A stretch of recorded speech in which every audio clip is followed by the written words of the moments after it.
There is an experience that a significant and growing number of people have reported, across cultures and across decades, that the mainstream framework for understanding human psychology has never been able to adequately account for.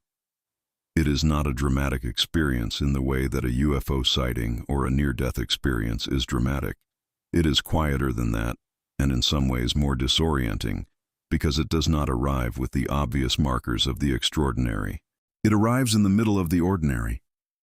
In the middle of a conversation, a familiar room, a routine moment in a life that should feel completely known. A sudden absolute certainty that something is wrong. Not wrong in the sense of something bad happening, wrong in the sense of something being different from what it should be. A detail that does not match the memory. A fact that everyone else accepts as settled that you remember with equal certainty as being otherwise. A world that is almost but not quite the world you thought you were living in. Most people who have this experience dismiss it quickly. The pressure of consensus reality is enormous, and the social cost of insisting that your memory of how things were differs from how everyone else remembers them is high enough that the dismissal happens almost automatically before the experience has a chance to be examined. But some people do not dismiss it. Some people hold it, turn it over, follow it into territory that the standard frameworks cannot map. And what they find there is a body of evidence.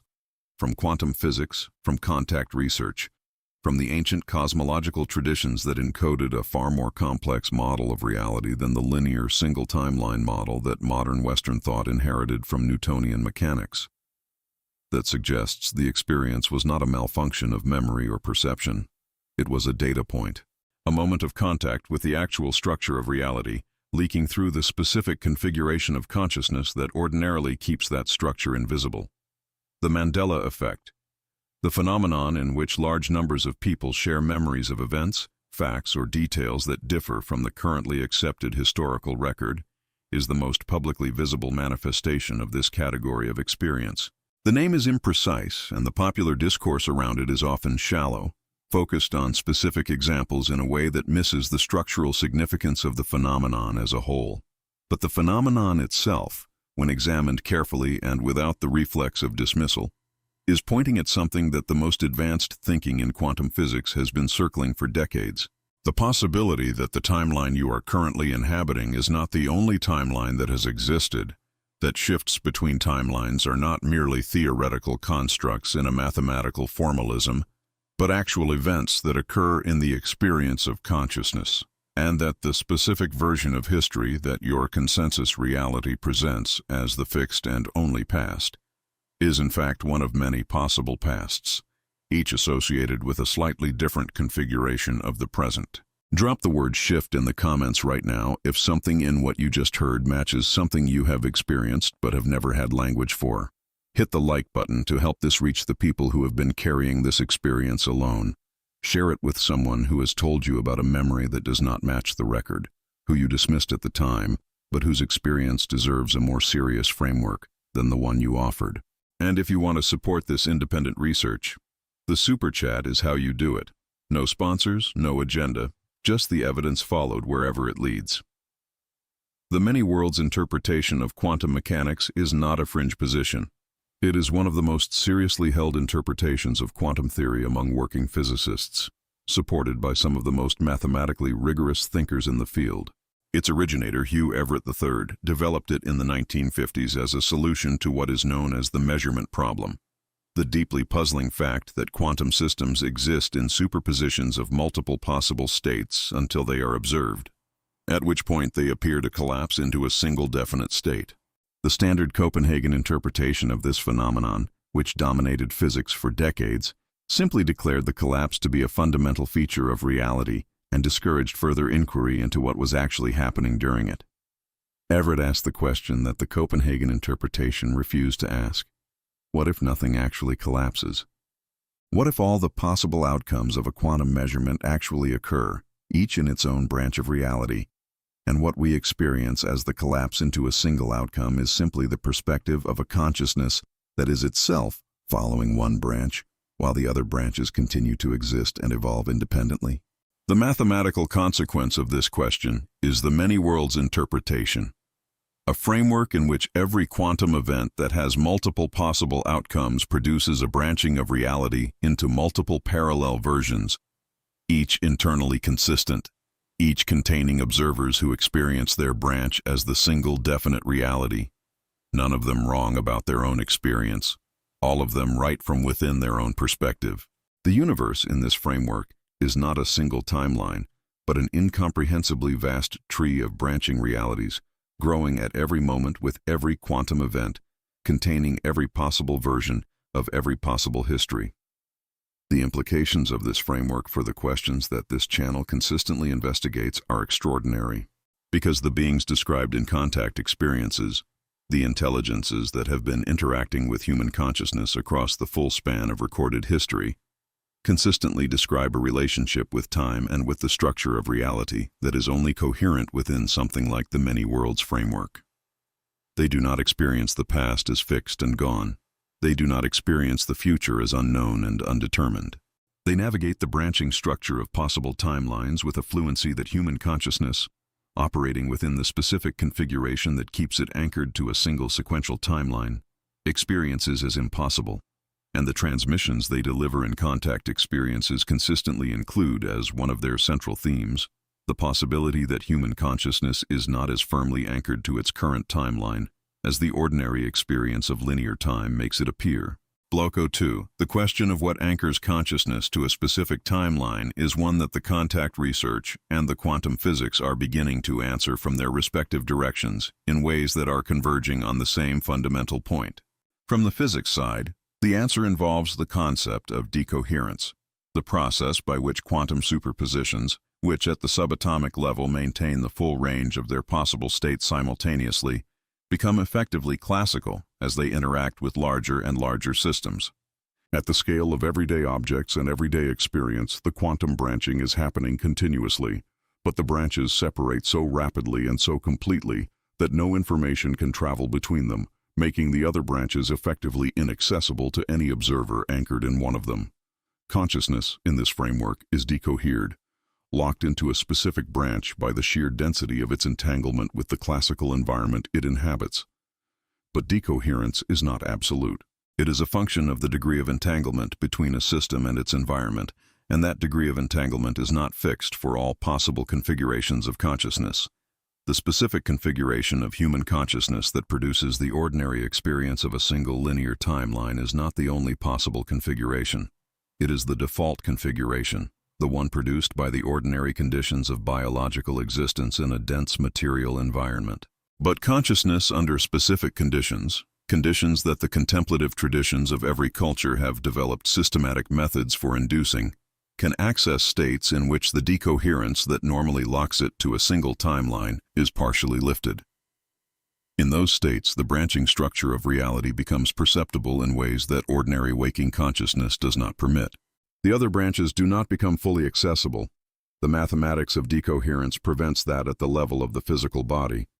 But they become visible in the way that a landscape becomes visible through fog that has thinned without fully clearing. This is the physical basis for what the mystical traditions have always described as the perception of other worlds, other heavens, other realms of existence coexisting with the material world without being accessible through its ordinary sensory channels. The Tibetan Buddhist tradition, which has developed perhaps the most systematic and technically detailed map of consciousness, states beyond ordinary waking reality of any tradition in the world, describes a structure of nested realities, bardos, each with its own specific phenomenology, its own inhabitants, its own rules of causality, accessible to consciousness that has developed the specific capacities required to navigate them. The training methods developed over centuries to cultivate those capacities are, in the language of modern physics, methods for reducing the decoherence of consciousness, for loosening the entanglement with the classical environment that locks awareness into a single timeline and allowing it to perceive the branching structure that is always present but ordinarily invisible. The shamanistic traditions of indigenous cultures across every continent developed parallel methods independently. The specific techniques differ: drumming, plant medicines, breathwork, extended solitary retreat in environments that radically reduce the sensory input that normally maintains the decoherence of consciousness. but the territory they access is described with a consistency that cannot be explained by cultural borrowing. The world tree of Norse cosmology, with its 9 worlds nested within its structure. The axis mundi of indigenous American traditions. The vertical axis around which multiple levels of reality are organized. The spirit world of African and Australian traditions, coexisting with the physical world in the same space, but at a different frequency.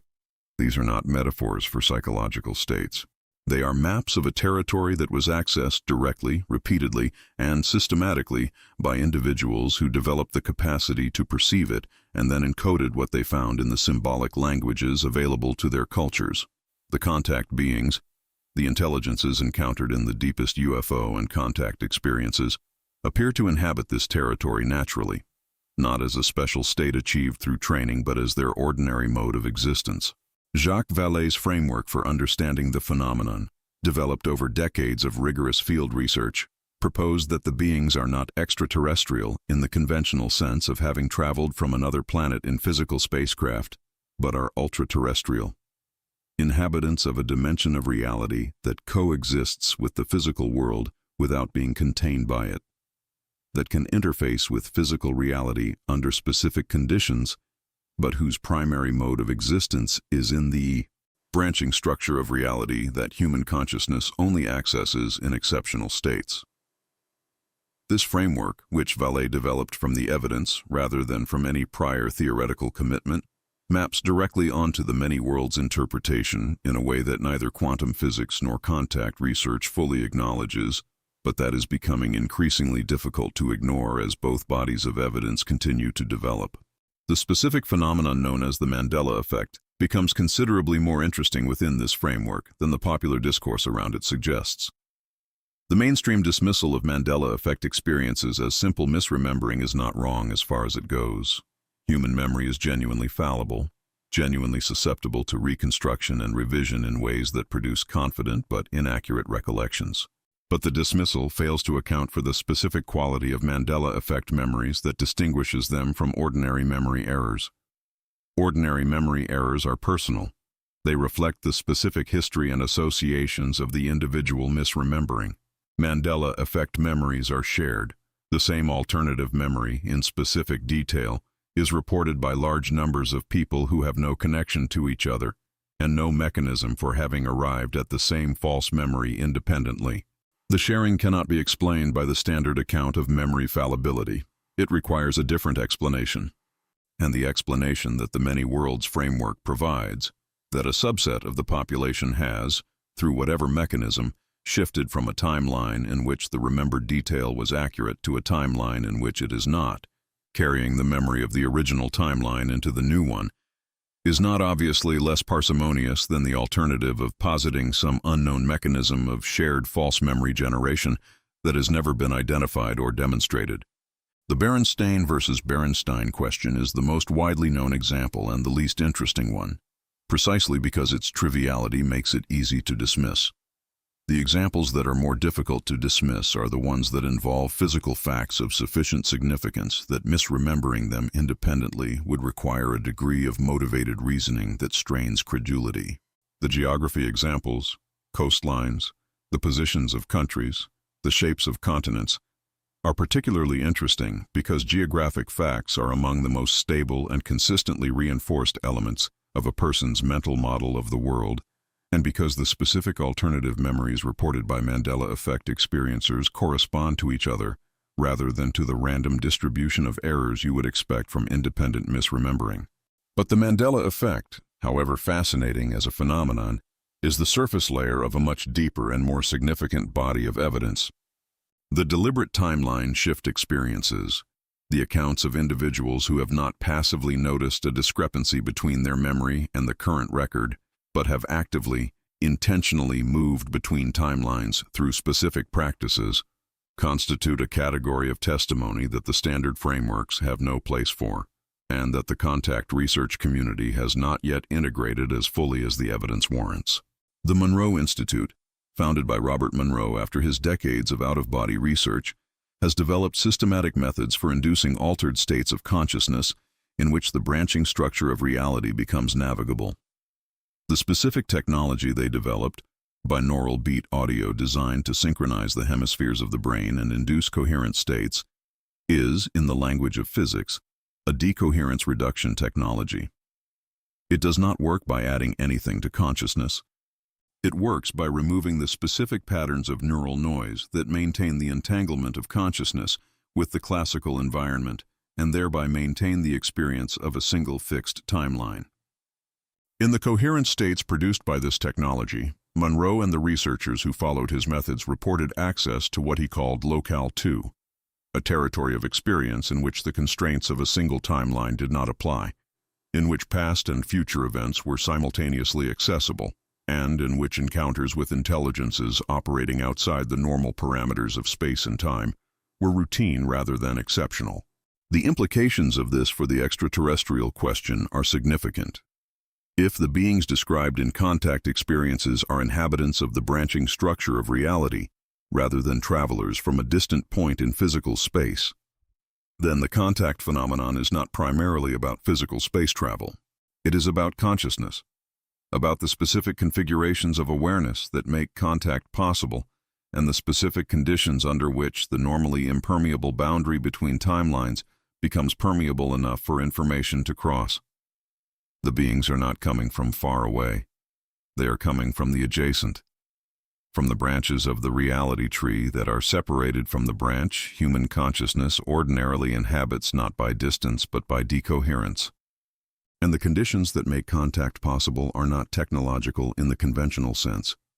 They are not about building a radio powerful enough to reach across interstellar distances. They are about developing the specific quality of consciousness that reduces the decoherence that separates the branches and allows awareness to perceive what has always been present on the other side of the boundary. This reframes the entire question of extraterrestrial contact in a way that makes it simultaneously more accessible and more demanding. More accessible because the distance is not the barrier.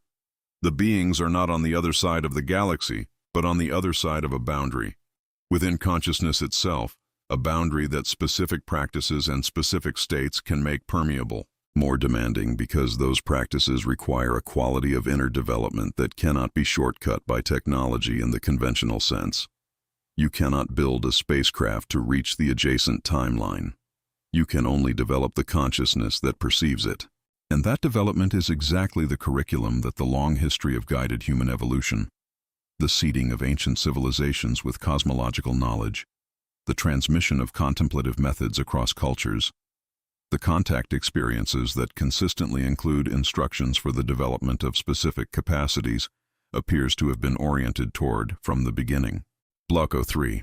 The experience of timeline shifting, not as a theoretical construct or a philosophical framework, but as a lived, embodied, undeniable event in the direct experience of a human being, has a specific phenomenology that people who have had it describe with a consistency that parallels the consistency of the contact record. It does not feel like imagination. It does not feel like dreaming. It does not feel like the altered states produced by substances or by extreme physical conditions, though those states can sometimes provide a glimpse of the same territory. It feels, with a vividness and a certainty that surpasses ordinary waking experience rather than falling short of it, like moving, like the actual physical sensation of transition between one configuration of reality and another, like stepping through a threshold that was invisible until the moment of crossing it, and that closes behind you with a finality that leaves no possibility of doubt about what has occurred. The people who report this experience are not, as a population, people who are prone to magical thinking or motivated to believe in extraordinary phenomena. The demographic profile of timeline shift experiencers, to the extent that it has been studied, skews toward the analytically rigorous. Engineers, scientists, medical professionals, people whose training and temperament dispose them toward skepticism rather than credulity, and who find the experience disturbing precisely because it does not fit inside the frameworks they have spent their professional lives building and relying on.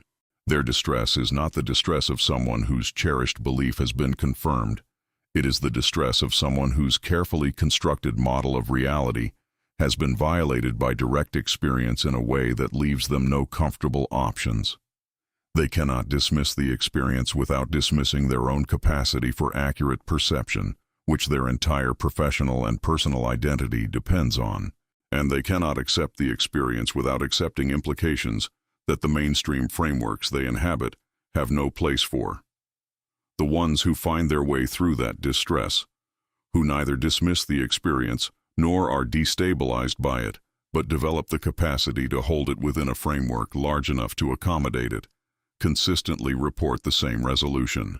Not a theoretical resolution, not a philosophical position adopted because it is more comfortable than the alternatives, but a direct recognition of something about the nature of reality that the experience itself transmitted.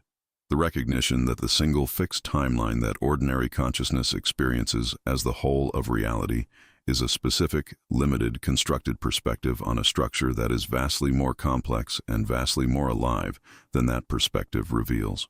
And that the self which inhabits that perspective, the self that feels so solid, so continuous, so definitively located in a specific body, moving through a specific sequence of moments, is itself a specific, limited, constructed perspective on a consciousness that is vastly more fluid and vastly more capable than the ordinary self-sense allows. This recognition is not comfortable. It does not produce the warm, expansive feeling that popular spirituality tends to associate with awakening. It produces something closer to vertigo, the specific disorientation of a perspective that has lost the fixed point it was organized around and has not yet found the larger stability that makes the loss of the smaller stability bearable. That vertigo is temporary. It is the gap between the dissolution of one framework and the consolidation of the next, larger one. But it is real, and it is the reason that the traditions which have systematically cultivated the capacity for expanded perception have always embedded that cultivation within a larger context of preparation, ethical, psychological, philosophical, designed to ensure that the practitioner has developed sufficient stability of identity to navigate the expanded territory without being destabilized by it. The extraterrestrial beings described in contact experiences appear to be intimately familiar with this process. The transmissions delivered in contact experiences consistently include not just information about the nature of reality, but specific attention to the psychological and existential condition of the person receiving the information. The beings calibrate their transmissions to the specific capacity of the individual consciousness they are engaging with. They do not deliver more than can be integrated. They do not open more than can be held. And the sequence of transmissions across multiple contact experiences, when studied as a curriculum rather than as a series of isolated events, shows a consistent pattern of progressive expansion, each transmission building on the previous one, each opening a slightly larger perspective, each preparing the ground for the next level of contact by developing the specific capacities that the next level requires. This is not the behavior of beings whose primary interest is in demonstrating their existence or their technological superiority. It is the behavior of teachers, of intelligences whose relationship to human consciousness is fundamentally pedagogical, oriented toward the development of specific capacities in the students they are working with, rather than toward any agenda that those students are meant to serve. The curriculum they are delivering, read across the full breadth of the contact record rather than through the lens of any individual case, is a curriculum in the navigation of reality at a scale that ordinary human consciousness does not currently have access to. A curriculum in timeline fluidity, in the perception of the branching structure of reality, in the development of the specific quality of awareness that can move through that structure with intention rather than being moved through it by forces it cannot perceive or influence. The ancient traditions that encoded this knowledge most explicitly, the Tibetan Buddhist tradition, the Taoist tradition, certain streams of the Vedantic tradition, the mystery schools of the ancient Mediterranean, described what they were teaching not as a set of beliefs to be adopted, but as a set of capacities to be developed. The capacity to perceive the nature of mind directly, without the mediation of conceptual frameworks that are always, by their nature, maps, rather than the territory they represent. The capacity to navigate altered states of consciousness, without being captured by their content, to remain aware of the awareness itself, even as the specific objects of awareness shift and transform.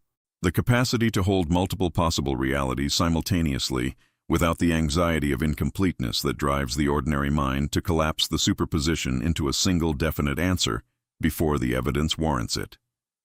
These capacities, developed through the systematic methods of the contemplative traditions, are precisely the capacities that the contact record suggests are required for the next level of interaction between human consciousness and the intelligences that have been guiding its development.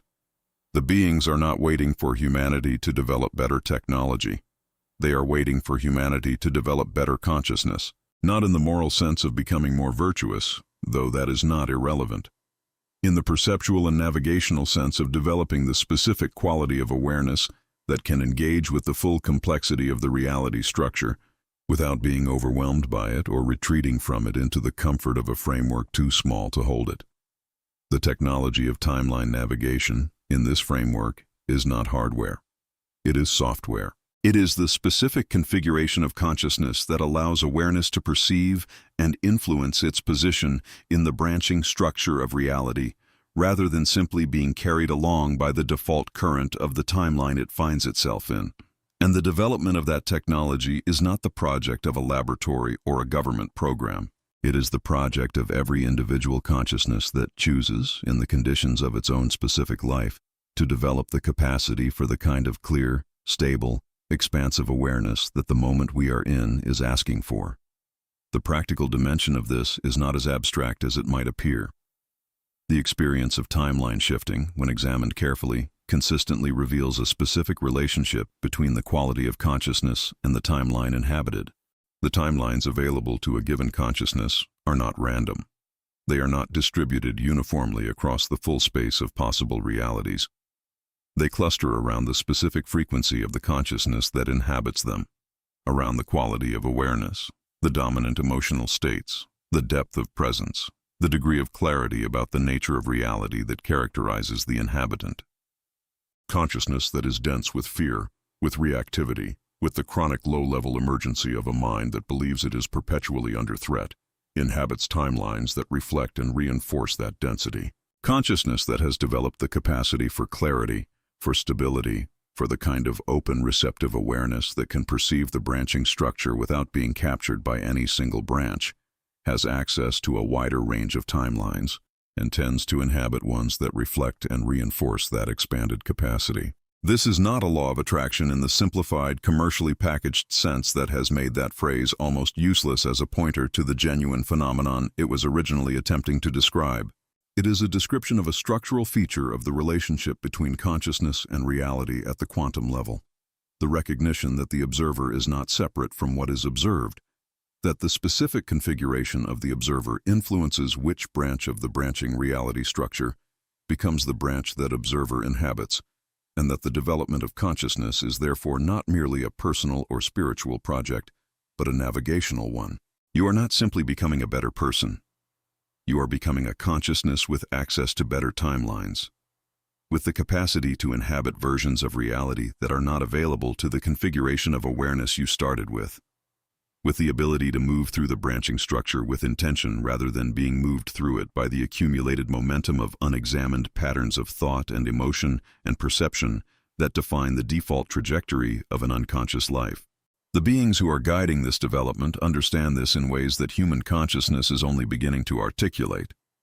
Their presence in our reality across the full span of human history is not the presence of observers watching from a safe distance. It is the presence of navigators, of intelligences that have already traversed the territory that human consciousness is now entering, that understand the specific challenges and the specific opportunities of each stage of the traversal, and that are actively, if subtly, working to ensure that the crossing is made successfully. Their investment in the outcome is genuine.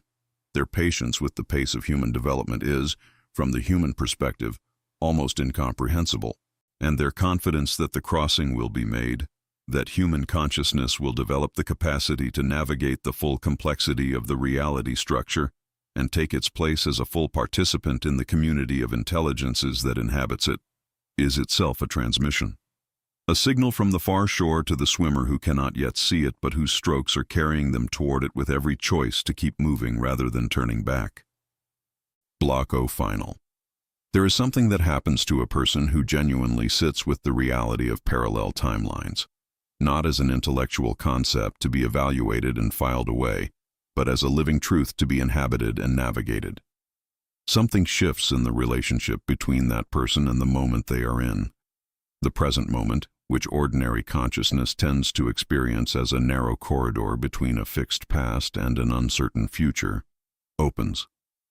It opens into something that has always been there, but was invisible from within the configuration of awareness that the ordinary experience of linear time produces. It opens into the full dimensionality of what a moment actually is. Not a point on a line, but a node in a branching structure of infinite possibility, each branch as real as the one currently inhabited, each available to the consciousness that has developed the capacity to perceive and navigate the structure, rather than simply being carried through it. That opening is not an abstraction. It is not a philosophical position or a spiritual belief or a comforting narrative adopted to make the uncertainty of existence more bearable. It is a perceptual event, a change in the actual quality of awareness that produces a change in the actual quality of the reality available to that awareness. And it is irreversible in the specific sense that all genuine expansions of perception are irreversible. Once you have seen the larger structure, you cannot unsee it. You can forget it temporarily, in the dense conditions of ordinary life that consistently pull consciousness back toward its default configuration.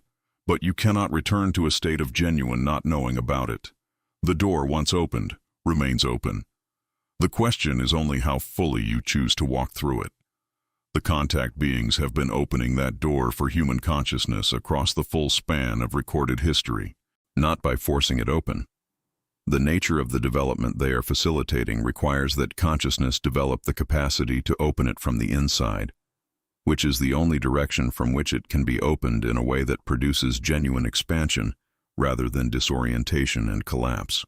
But by standing on the other side of it in ways that human consciousness can sense, can feel as a pull, can recognize as the direction of something significant even when it cannot yet see what is there.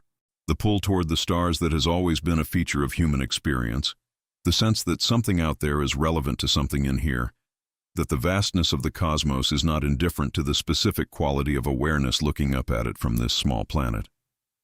That pull is not a projection of human longing onto an indifferent universe. It is a response, a genuine perception of the genuine presence of intelligences that are, in the most precise possible sense, calling. The answer to that call is not a technology. It is not a government disclosure program or a congressional hearing or a scientific confirmation of the existence of non-human intelligence, as significant as those developments are as steps in a larger process. The answer is the development of the consciousness that can hear the call clearly enough to respond to it with the full quality of awareness that genuine contact requires. That development is what every video on this channel is working toward, from every angle, through every layer of evidence and inquiry and transmission that the available material provides. Not to tell you what to believe about parallel realities or timeline shifts or the nature of the beings that are present in our reality, but to develop, through the sustained practice of honest inquiry, the specific quality of attention that makes genuine knowing possible. The knowing that does not require external confirmation, because it is rooted in direct perception. The knowing that cannot be taken away by the next paradigm shift or the next institutional denial, because it is not dependent on any external authority for its validity. You are a consciousness that is navigating a branching reality structure right now, in this moment, whether you are aware of it or not.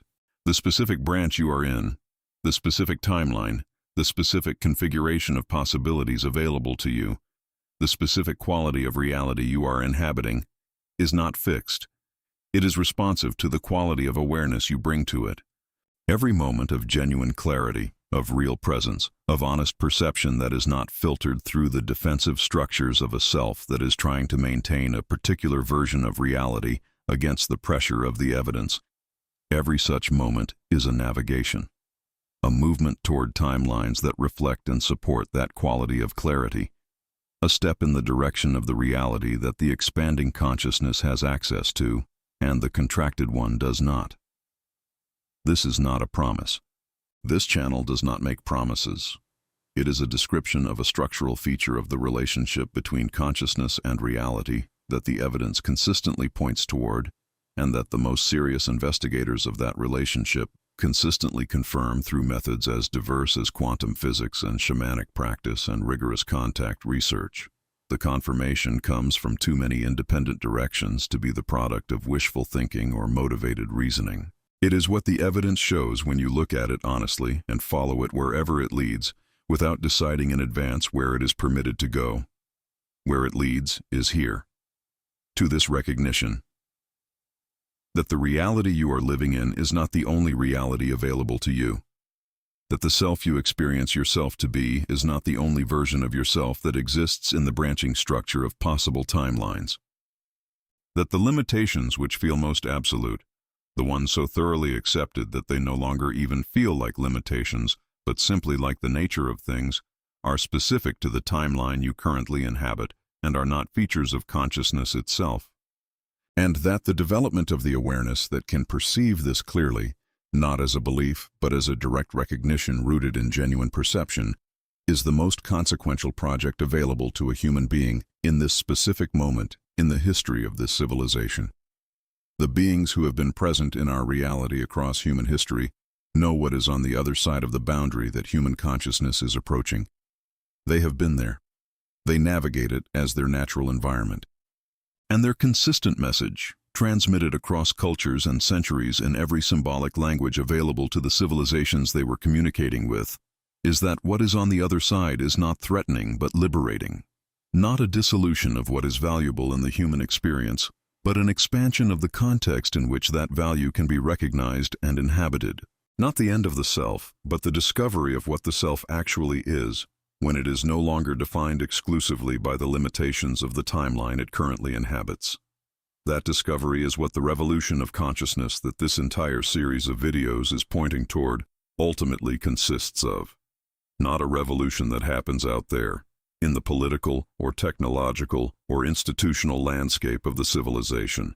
A revolution that happens in here, in the quality of awareness that a sufficient number of human beings bring to their experience of reality, sufficient to shift the collective timeline toward the versions of the future that the expanded consciousness has access to and the contracted one does not.